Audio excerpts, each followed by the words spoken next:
This TMS talk is the first of what will soon be a series of talks derived from a conversation that took place in 2022 between the physician Dr. Rangan Chatterjee and a bona fide TMS physician named Dr. Howard Schubiner. You are looking into the eyes of a man whose life was saved with the information that you will soon hear. At the end of a long journey with chronic pain and all the associated doctor's appointments, hospital visits, tests, scans, unnecessary antibiotics, and yes, surgeries, by the grace of God I found my way to the theory of TMS and the understanding that physical pain is almost never caused by anything structural or any other physical explanation. I have not been back to a hospital or doctor in nearly 4 years, and am healthier than I have ever been. I am living proof that this information is the key to healing, and I want to tell each and every person who finds their way to this video that they have found what they have been searching for. Listen closely. As always, you are welcome to go directly to the original podcast through the link provided in the description. I will also be making a series of shortened excerpts to spread the word as far and wide as possible. As someone who is healed with this information, I feel it is my dharma to do so. I love you all. Satya, mind, body, spirit, health, and healing. Well, everyone's experienced pain, and we need pain. Pain is a protector. Pain is something that, it turns out, our brain creates and generates. So what I say to all of my patients, pain is a discomfortable experience, basically. But it's also an emotion. And so when you get down to it, we kind of think is every time someone has pain that there must be something wrong with their body. And it turns out, as we'll discuss, the vast majority of people who have chronic pain actually don't have a structural problem in their body. Most people with acute pain probably do, because if you break an ankle or something. And if you break an ankle, you want pain, because it tells you, it's a message that your brain is giving you to stop. Don't walk on a broken ankle. But it turns out, if you have a broken heart, you might get chest pain, but it might be due to your brain giving you the message that there's something amiss, there's something wrong in your life. And so what I say to all my patients is you can't understand pain unless you understand how the brain works. So we start with that because it's a much broader view of understanding pain that, that we can get into. Yeah. When you say acute pain versus chronic pain, what does that mean? And do you have some examples of common conditions or syndromes or diagnoses that fit under this chronic pain diagnosis? Yeah, for sure. Take headaches. In the U.S., 25 million people suffer with chronic headaches. And so if you have headaches, you think there must be something wrong. There is something wrong. You have pain. But it's chronic. It's not like you hit your head and you have an injury to your forehead and it hurts and it's going to go away in a couple of days, or you have a tumor or an infection or a bleed. As physicians, we know there's certain structural problems that cause headaches. But the vast majority, 95, 98% of people with chronic headaches don't have a structural disorder. They go to the doctor, they get their CAT scan or MRI, they get tested for their sinuses, their teeth, their ears, their mouth, etc., and there's nothing wrong. So what's the cause? It's chronic headache pain, what we call primary headache, right? So what's the cause of that? Most doctors say, well, it's genetic, or I don't know, or whatever.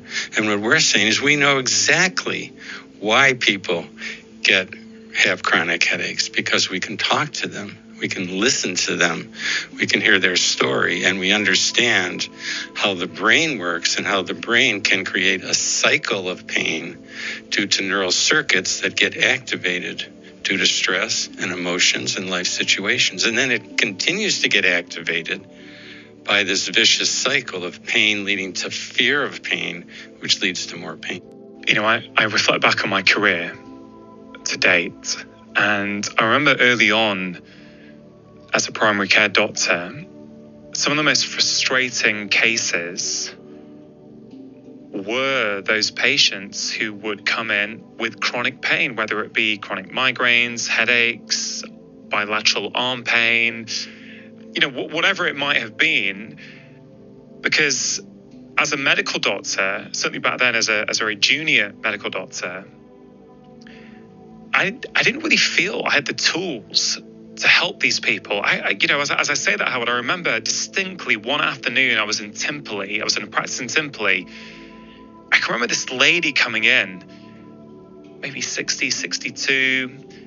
She would smoke 15 or 20 cigarettes a day. She was really struggling with life. She was on a whole host of painkillers.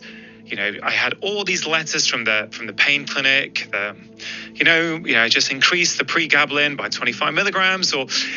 I remember seeing her thinking, everything we're doing, nothing's working. And all I've got is a specialist letter telling me to increase the dose of a pain medication by 25 milligrams, even though nothing's working anyway. And I wish I could go back to that patient now, knowing what I know through your research, through my own clinical experience. I wish I could go back and help that lady, because I think she's an example of, that patient is struggling and suffering, okay? But I also think doctors, I think they feel really powerless and frustrated with cases like that. And I think what ends up happening, in my experience, is that the patient often feels that they haven't been heard. This guy, this woman, whoever it be, this healthcare professional is not taking me seriously. We are spending billions and trillions of dollars for Band-Aids. We're talking about Band-Aid care. Put something over it, as opposed to look and find the underlying cause.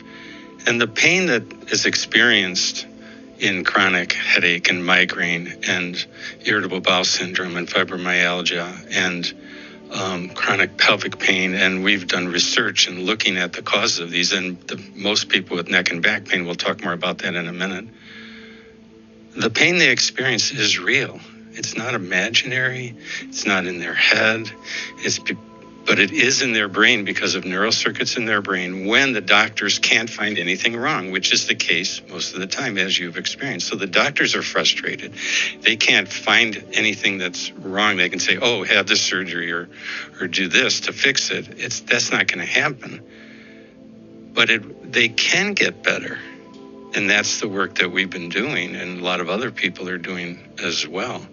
But it starts with understanding the person. It's listening to them and understanding them and getting to know them and understanding what's going on in their life, so they can see what are the things which led to this situation, and they can know that you're not invalidating them, you're not stigmatizing them, you're not blaming them, that the pain is real, and that they can get better. What a hopeful message, as opposed to the incurable message that are mainly given by so many doctors and groups that are working in that space.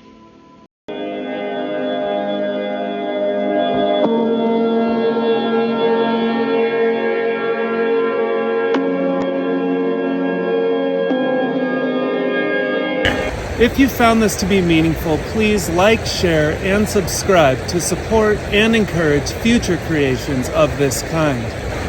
This content has been created with the sole intent of educating about, increasing awareness around, and deepening the understanding of the mind-body syndrome, and more broadly speaking, the mind-body-spirit connection. To hear this clip in its full context, please visit the original media source.